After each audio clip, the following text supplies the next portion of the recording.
خبر آئی ہے کہ دنیا کو حیران کر دیا ہے عباس اراغچی جو ایران کے وزیر اعلیٰ ہیں، وزیر خارجہ ہیں، کہ وہ بھارت پہنچے ہیں اور وہاں پہ انہوں نے ملاقاتیں کی ہیں جے شنکر اور ایس شنکر سے، اور دنیا اب ایران پہ سوالیہ نشان اٹھانے جا رہی ہے۔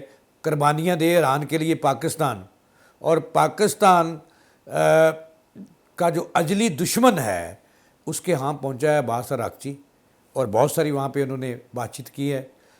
ظاہر ہے کہ چار بہار ایک بندرگاہ ہے، بڑی بندرگاہ ہے، وہاں پہ بھارت کی بڑی انویسٹمنٹ تھی آئل کے حوالے سے بھی، لیکن ایران کو ایک بات سمجھ آ جانی چاہیے کہ اس کا جتنا بڑا دشمن نیتن یاہو ہے اتنا بڑا مودی بھی ہے اور اتنا ٹرمپ بھی ہے، لیکن پاکستان وہ ملک ہے پیارے پاکستانیوں کہ جس کے فیلڈ مارشل نے پہلے ہی دن کہا دیا تھا اشارہ کر کے کہ ہم تو ایران کو نہیں گرنے دیں گے، آپ پاکستان کو گرانے کی بات کر رہے ہو۔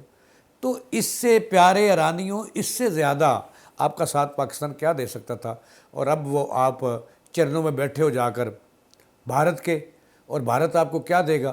آپ کے ملک کے اندر ہی انہوں نے لمبی چوڑی جاسوسی، بھارتی جاسوسی جو وہ موساد کے لیے کر رہا تھا وہ بھی آپ کو پکڑ کر دے دی۔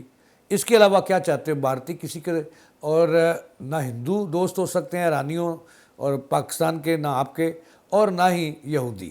اس بات کو عباس اراغچی صاحب آپ کو دیکھ لینا چاہیے کہ پاکستانیوں کے جذبات مجروح ہوئے ہیں۔ آپ پہنچے ہو خفیہ طور پر وہاں، اور بھارت سے آپ کو کچھ نہیں ملے گا سوائے ٹھینگے کے، بدنامی کے اور تباہی کے۔